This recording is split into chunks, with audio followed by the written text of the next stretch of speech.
Cette année, les deux parachutes de Matot et Mas'eh se lisent en même temps.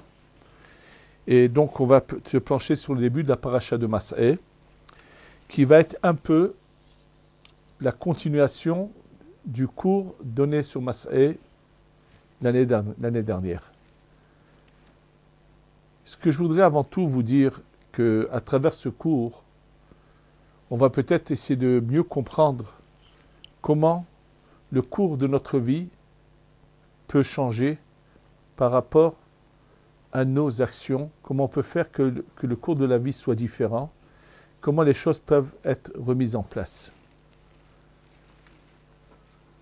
Souvent dans la vie, des gens qui sont égarés, et bien sûr qu'au fond d'eux-mêmes, il y a quelque chose qui ne les laisse pas tranquilles, à part ce subconscient, cette neshama qui est en eux, qui pleure et qui se plaint. N'oublions pas qu'il y a également cette voix du ciel qui sort tous les jours et qui dit Oilaim la beriot me'albona shel Torah, malheur aux êtres du déshonneur qu'ils font à la Torah.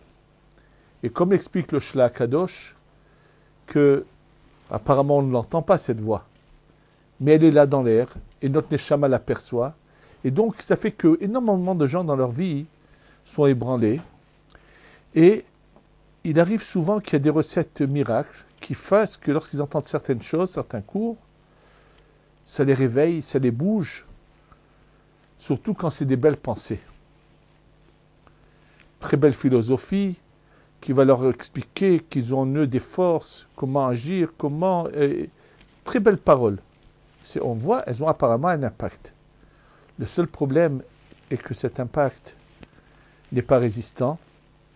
Et malheureusement, combien de fois il m'est arrivé de voir des gens qui étaient persuadés que ça y est, ils avaient eu les forces pour arriver à savoir ne plus trébucher, et qui pensaient que ça y est, ils ont la ligne directe avec Dieu, ils peuvent lui parler en direct.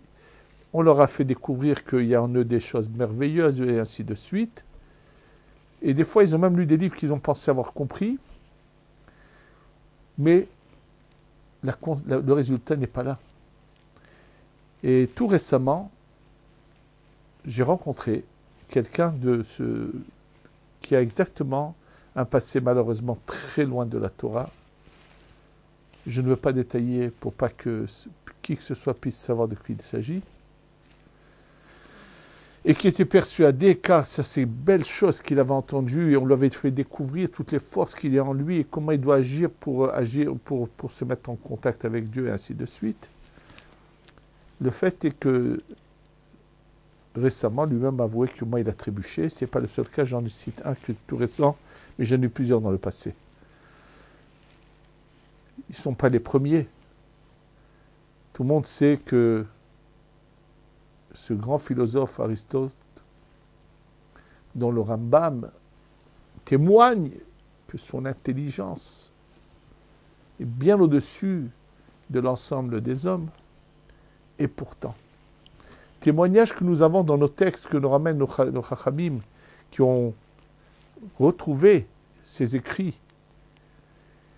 Il est arrivé dans sa philosophie à lui, à la conclusion qu'il devrait vivre en curé toute sa vie, ne jamais approcher une femme. Attention, quand je parle de curé, je ne parle pas de notre époque, je parle de l'époque où ils se prétendaient être des hommes séparés de la matière. Parce qu'aujourd'hui, c'est vrai qu'ils ne veulent pas se marier, mais aux États-Unis, plus de 50% d'entre eux fréquentent des clubs d'homosexuels, plus un pourcentage assez élevé de pédophiles. Donc je parle d'Aristote qui était quand même quelqu'un de sérieux et de sincère, et qui avait donc expliqué par sa philosophie à ses élèves combien de dégoût faudrait-il qu'ils aient à s'approcher d'une femme. Mais ils étaient tellement en colère contre lui qu'il voulait les priver un peu de leur plaisir naturel qu'ils ont en eux, qu'ils ont décidé de le faire trébucher. Et ils ont réussi. Ils ont payé une prostituée pour qu'elle le fasse trébucher, et ils ont réussi. Pourquoi? Parce que tout ce qui reste uniquement dans la tête au niveau de la pensée ne fait pas forcément changer l'action de l'homme.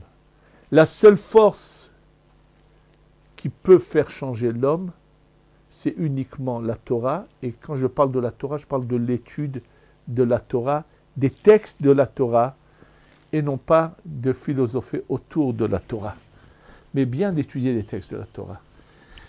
Et dans ce cas, on va voir ensemble que dans cette paracha de Mas'eh, qu'en étudiant le texte et en le détaillant dans les moindres détails, on va trouver non seulement la solution, mais la force de réellement être ce que Hachem attend de nous.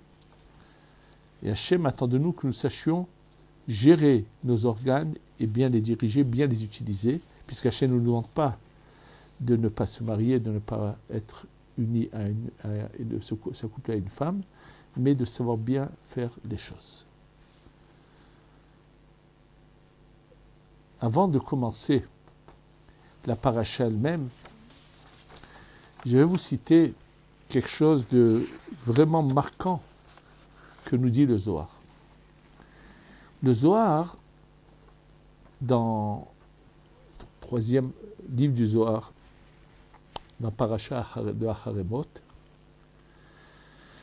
Daf Ayin Het Amud Bet, il nous dit que le dernier dit commandement, c'est Lo tahmod eshet re'echa. N'envie pas la femme de ton prochain. Et dit le Zohar que celui qui a transgressé n'importe quelle faute de la Torah, la teshuva consiste avant tout à arrêter de fauter, d'abord aziva tahet, s'arrêter de fauter avant tout. Le regret, bien sûr, mais il n'est pas question de continuer après sa faute, de faire tchouva et de continuer sa faute après. Et donc là, la question qui est posée par le Zohar, c'est dans ce cas-là, si le roi David, en prenant Bathsheba, qui était précédemment mariée à Uriah, a-t-il fauté? Comment se fait-il qu'après, il va la prendre, elle va être son épouse, puisque de Bathsheba va naître le roi Salomon, qui est la continuation de la royauté de David? Répond le Zohar. Sache, il ramène les paroles de la Gemara dans Masechet Sanhedrin, qui nous dit que depuis la création du monde, Bathsheba est l'authentique destinée du roi David. C'est son Batzoug, sa vraie destinée. Alors bien sûr, question qu'on devrait tous se poser. Si elle est la destinée du roi David, comment se fait-il qu'elle se soit d'abord mariée avec Uriah? Qu'est-ce qui a provoqué? Si depuis que le roi David est né, c'est sa destinée, c'est son Batzoug, pourquoi quelqu'un d'autre a-t-il pu la prendre avant? Le Zohar va nous répondre à cette question, bien sûr, mais sachez que pour comprendre la réponse que va nous donner le Zohar, il est dit que il faut faire attention que des fois dans la vie, il existe des cas, et c'est très fréquent, malheureusement, quand les jeunes gens, quand ils abordent le sujet du mariage, ne connaissant pas les fondements de ce que la Torah enseigne à ce sujet, donc très fréquemment, dès qu'ils voient une certaine fille, ils la veulent à tout prix, et ils vont même la demander par la prière. Et sachez que même si une fille n'est pas la destinée d'un garçon, précisément, malgré tout, il pourra la prendre par cette fille-là. C'est-à-dire que la personne peut commettre des erreurs. Celui qui fait ça, qui prend une batzoug qui n'est pas pour lui, et qu'il va donc la prendre par la tfila, il faut qu'il sache qu'il se met en péril, parce que il ne peut la prendre que pour une raison qui est que on punit celui à qui elle revient, et comme on punit celui à qui elle revient, l'autre peut la prendre par sa tfila. Mais le jour où celui à qui elle revient, on lui arrête sa punition, attention, si elle se trouve chez quelqu'un, ce quelqu'un devra ou divorcer ou mourir pour qu'elle puisse aller finalement chez celui à qui elle appartient. Donc, il y a un danger réel de ne jamais s'entêter à vouloir une fille précisément et assister par sa prière. D'ailleurs, dans les demandes que fait les demandes de miséricorde qu'a écrit le Rashash, une des demandes qu'il fait réciter à son entourage, à ses élèves, et qu'il a écrit pour toutes les générations, c'est de demander à Kadosh Baruch Hu qu'on ne prenne jamais une fille qui n'est pas de notre destinée, qui est normalement destinée à quelqu'un d'autre, parce que, chas v'shalom, il peut y avoir le risque dont j'ai parlé. Et là, le Zohar nous dit qu'en réalité, que s'est-il passé? C'est que le roi David, le jour où il s'est marié avec la fille du roi Shaoul, donc Michal, il a commis une erreur. Le Zohar ne nous dit pas quelle erreur il a commis. Mais il a commis une erreur, c'est-à-dire que ce n'était pas du tout, d'ailleurs on le voit par la suite, une fille qui était au niveau du roi David, puisque finalement, il va même complètement se détacher d'elle. Elle va se moquer de lui quand elle va le voir danser devant l'Aaron Kodesh. Elle va se moquer de lui, de sa manière de servir Dieu. Et finalement, il va donc complètement prendre des distances. Elle n'aura jamais d'enfant de lui, il prendra des distances. Mais le Zohar nous dit que parce qu'il a pris Michal, la fille du roi Shaoul, ce jour même, Uriah, qui avait vu Bathsheba, et qui priait, qui disait à Kadosh Baruch Hu, je voudrais cette fille, et bien ce jour même, Uriah a pris Bathsheba. C'est-à-dire que Uriah demandait constamment dans sa prière à prendre Bathsheba, qui n'est pas sa Batzou, qui n'est pas sa destinée, qui est la destinée du roi David, mais dès qu'il y a eu une faille chez le roi David, c'est qu'il a pris une épouse qui ne lui convenait pas, qui n'était pas à son niveau. Cette erreur a donné la possibilité à la prière d'Uriah d'être exaucée et de prendre Bathsheba. C'est ce que nous dit le Zohar. Je pense que c'est des choses qui peuvent nous faire plus que réfléchir. Finalement, comment s'arrangent les choses comme nous le savons, c'est que lorsque le roi David s'écarte de Michal, il va finalement récupérer Bathsheba. Et donc, la question qui était posée, que si il a eu la mal agi de prendre Bathsheba, qui était la femme de Uriah, comment ça se fait qu'il reste avec après? Alors, nous dit le Zohar, non, il n'a pas pris la femme de Uriah, pas du tout. C'est Uriah qui a pris celle qu'il n'aurait pas dû prendre. Et lorsque Uriah meurt, le roi David la prend, simplement. Ce qu'on lui reproche, c'est la manière dont laquelle il l'a prise, qui laissait penser qu'il aurait commis une faute, alors que chas v'shalom, il est évident que David Amelech n'a jamais touché à Bathsheba avant qu'elle ne lui soit tolérée.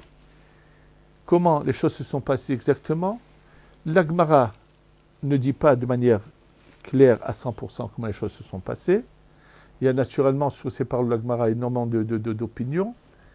Et il y a Rabbi Yehuda Ftaya qui écrit dans son livre comment un jour, son livre qui est son commentaire sur le Zohar de Mishpatim, comment il a eu la révélation d'entendre la voix du roi David, qui doit détailler comment se sont passés les événements, et vraiment d'une manière très précise, et qui est évidente, comme je vous l'ai dit, que chas v'shalom, le roi David n'a jamais touché à Bathsheba avant qu'elle ne lui soit tolérée.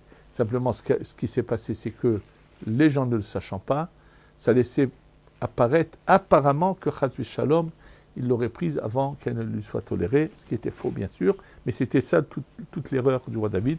Mais puisque son Badzouk, sa vraie destinée, c'est pour ça qu'il va rester avec elle et qu'il ne va jamais la quitter. Il aura d'elle le roi Salomon.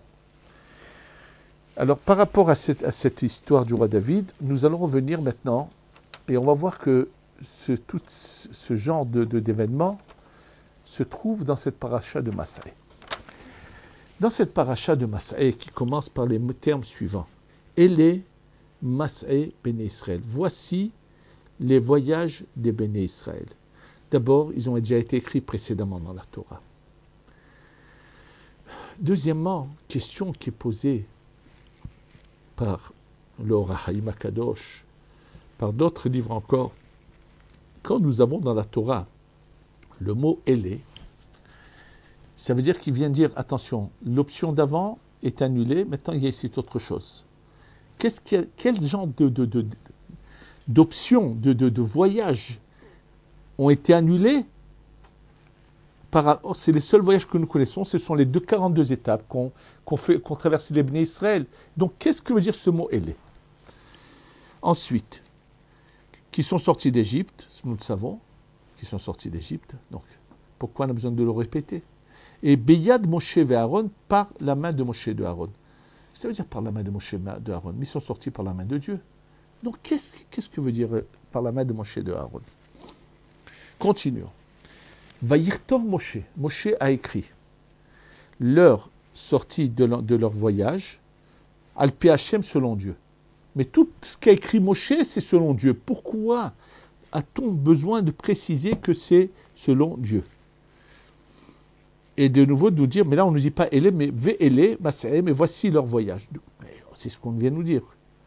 Et on nous parle de voyage, donc c'est Ve'elé, Mas'é, voici leur voyage. Ensuite, on va nous dire, Vayisou Ma'am Messes, ils ont voyagé. Donc la première étape, c'est Ra'am Messes. Mais on a besoin de redonner la date ici. Le premier mois, le 15 du mois, oui, le lendemain de Pessah. Mais qu'est-ce que nous avons besoin de nous répéter que c'est le lendemain du Pessah? Nous savons, ils sont sortis d'Égypte. On l'a vu combien de fois marqué que c'est au lendemain de Pessah qu'ils sortent d'Égypte. Donc qu'est-ce qu'il besoin de nouveau de nous préciser ici que c'est le lendemain de Pessah? Et puis on nous dit, attention, ils sont sortis biadrama avec la main haute, ça veut dire vraiment d'une manière sans aucune crainte, ils sont sortis de manière... qu'est-ce qu'on a besoin de nous répéter là? Et surtout la suite. Et on nous dit ici, ou Mitzraïm et Kaberim et Asherika Hashem Bahem. Et pendant qu'eux sortent, les Égyptiens sont en train d'enterrer leurs morts, tous les aînés, et ainsi de suite, et tout ce que Dieu a fait comme chose miraculeuse en Égypte. Toute l'histoire de ce qui s'est passé en Égypte se trouve en détail déjà dans le Sefer Shemot. Donc, quelle est la nécessité de nous redire encore une fois que maintenant les Égyptiens à ce moment-là étaient en train d'enterrer leurs morts? Mais quel rapport? Déjà que ces 42 étapes ont déjà été figurées dans la Torah, on va les répéter. Pourquoi faut-il répéter que les Égyptiens à ce moment-là ont enterré leurs morts et ainsi de suite? Naturellement, pour répondre à toutes ces questions, il faudrait surtout poser une autre question, mais pour la poser, il faut se rappeler, et je conseille donc à ceux qui veulent bien comprendre ce sujet qu'on aborde, de revoir le cours écrit sur Massaï l'année dernière, que dit sur Massaï l'année dernière. Dans le cours précédent, la question qui avait été posée, c'est que la Torah parle au présent, et tout ce qui est marqué la Torah a un impact sur notre vie de tous les jours. Et donc, on nous parle des 42 étapes, et on avait expliqué qu'est-ce que c'est ces 42 étapes. C'est que les Béné Israël, pour arriver en Eretz Israël, en sortant d'Égypte, ils doivent passer par le désert, qui est l'emplacement dans lequel réside l'ensemble des forces du mal qu'on appelle les clipotes. Et les Béné Israël de cette génération, qui sont la source des âmes des Béné Israël, doivent passer ces 42 étapes pour ce qu'on appelle récupérer les nitzotzot de Gdusha, ce qu'on appelle les birurim, les récupérer, et d'étape en étape les faire monter pour pouvoir entrer en Eretz Israël. Donc, on a expliqué clairement que c'est pareil dans la vie d'un homme, il a différentes étapes pour faire le birour pour récupérer toutes les parcelles de lumière divine qui concernent sa neshama. Et là, le Harvey Nahal pose une question. Il dit, mais attention, on nous a dit dans le Chumash de Shemot que si ils avaient eu une bonne conduite, s'il n'y avait pas eu le Erev Rav avec eux également, Akadosh Baruch Hu, son désir était de les prendre directement d'Égypte vers Eretz Israël, donc pas de ces 42 étapes, comme où seraient passées ces 42 étapes. Puisque ces 42 étapes, c'est des événements nécessaires pour récupérer toutes ces parcelles de lumière, pour arriver au but. Et là, nous dit le Harvey Nahal, sache qu'il y a deux manières de vivre sa vie. Quand on nous dit, par exemple, que Rabbi Akiva, on voit une mort terrible chez Rabbi Akiva, et que les anges disent à Dieu, mais un homme aussi grand et si saint, c'est ça sa mort, qu'est-ce qu'il leur répond? Kar ala bemachshava. Qu'est-ce que ça veut dire ces mots-là? Ainsi, c'est monté dans la pensée. Il faut savoir qu'il y a deux manières dont la lumière divine peut se révéler à nous. Ou la chokhma, ou la bina. Quand il s'agit de la lumière de la bina, les choses doivent se passer de manière étape par étape. Ils doivent se passer, les événements ne peuvent pas être au-delà de manière miraculeuse. Tout doit être, bien sûr, bien dans le contexte de ce monde matériel. Ça, c'est la bina. Et il y a quelque chose d'autre, qui est la chokhma, où finalement, tout peut se passer différemment. Tout peut avoir une dimension miraculeuse. Pour mieux comprendre cette image, je vais juste rappeler ce que dit Rabbi Shimshon Mostropoli. Rabbi Shimshon Mostropoli dit qu'en fait, on a une contradiction. Nous savons que l'ensemble des peuples du monde sont dirigés par Dieu, mais par l'intermédiaire des 70 anges qui les représentent. C'est-à-dire qu'ils ne sont pas en direct avec Dieu. Alors que le peuple d'Israël est en direct avec Dieu. Or, de notre côté, nous disons Michael, Sar Israël, que l'ange Michael, et lui est l'ange qui est au-dessus du peuple d'Israël. Alors, apparemment, on est comme les autres nations. Quelle différence qu'il y a entre le peuple d'Israël et les autres nations? Et là, Rabbi Shimshon Mostropoli nous explique qu'en fait, le peuple d'Israël a 3 niveaux.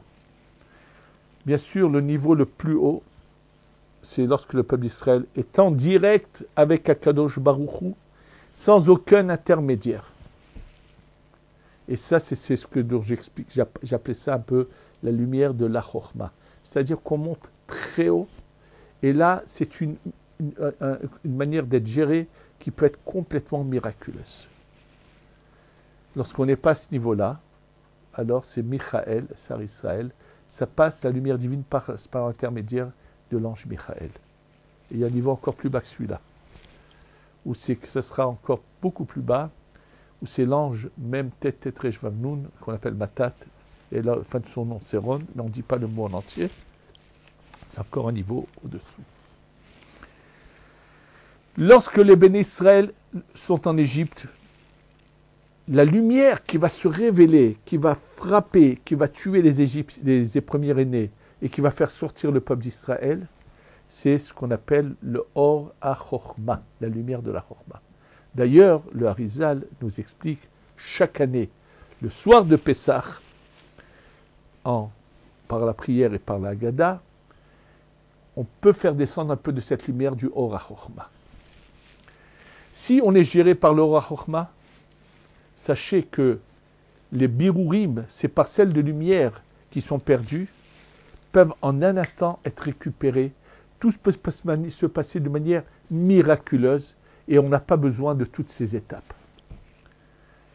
Le peuple d'Israël, qui avait reçu le Or HaChokhma en Égypte, s'il avait su le conserver, c'est ce que Dieu voulait faire d'eux, les emmener directement en Eretz Israël. Le problème, c'est qu'ils n'ont perdu cette possibilité d'avoir pas 42 voyages, mais un seul voyage qui se serait passé en direct en Eretz Israël. Lorsque Moshe Rabbeinu détruit les premières tables de la loi, les premières louchot, Kadosh Baruch Hu lui dit Pesol lecha. Le mot pesol vient me dire confectionne, mais c'est la racine de posel. Vous avez perdu les précédentes. Et les posel et tarishonim. La Torah vient nous dire sachez que le peuple d'Israël a perdu ce qui aurait pu être grandiose pour eux. Et cette étape extraordinaire qu'ils auraient pu avoir, ils l'ont perdue. Et à cause de ça, Mas'e ben Israël. Maintenant, ils vont avoir beaucoup d'étapes. Et sachez qu'à cause de cela, ils doivent sortir Beyad Moshe et Aaron, par la main de Moshe et de Aaron. Et c'est parce qu'ils ont perdu. S'ils n'avaient pas eu cette perte, ça aurait pu se passer différemment, parce qu'ils auraient été en lien direct avec Dieu, et non pas Beyad Moshe par la main de Moshe et de Aaron, mais Beyad Hashem par la main de Dieu. Et c'est pour ça que là, on nous dit Vayirtov Moshe. Moshe est un intermédiaire. Et il va devoir les écrire Al-Pi Hashem selon Dieu, c'est-à-dire, ça ne va pas être en direct, mais ça va passer par son intermédiaire.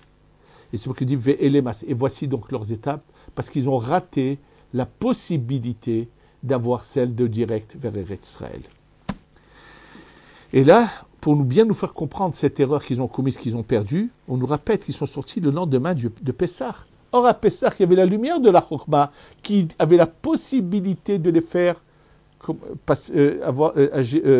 partir directement en Eretz Israël. Et la preuve, c'est qu'ils sont sortis Beyad Rama, la tête haute, avec des miracles surnaturels qui viennent de la Chokhmah.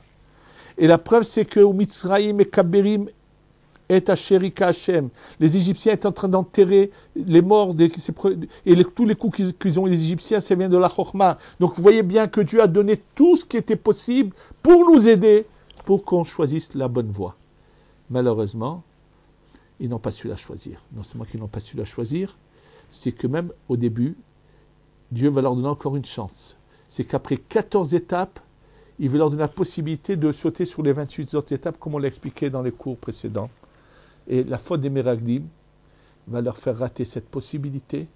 Ils vont devoir être au plus bas niveau de passer toutes ces 42 étapes. Et malheureusement, ils vont perdre à cela.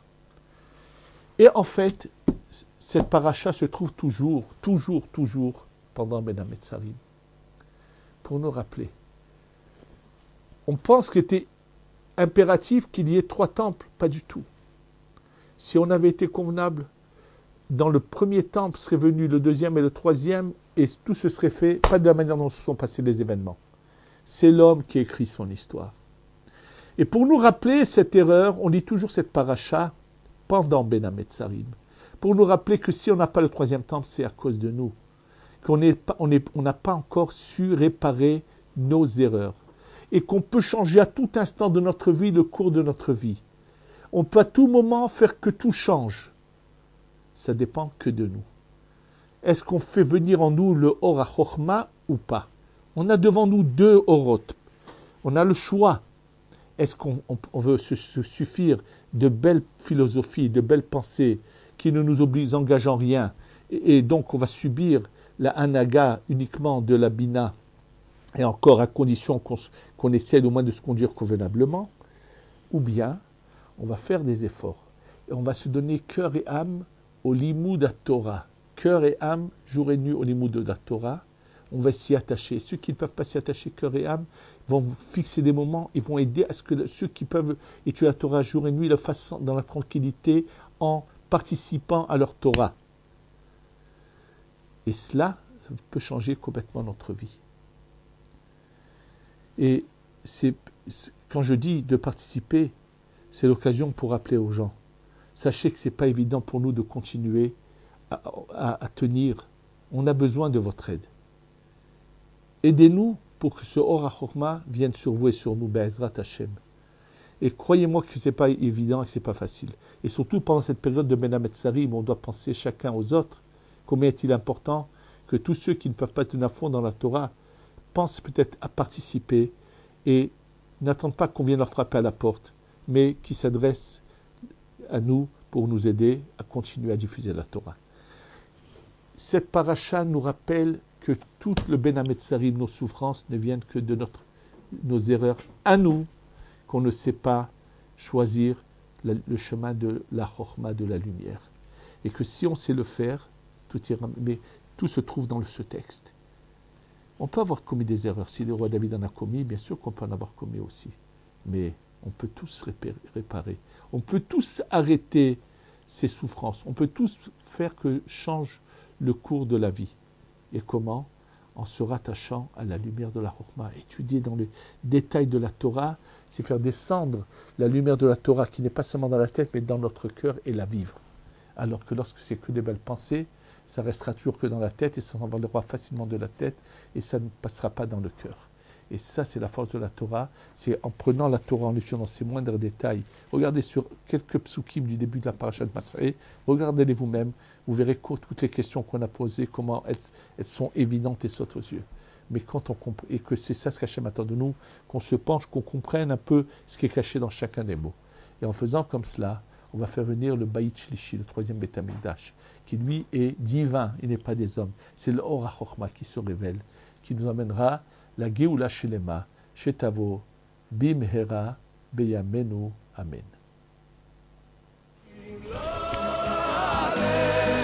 Yerushalayim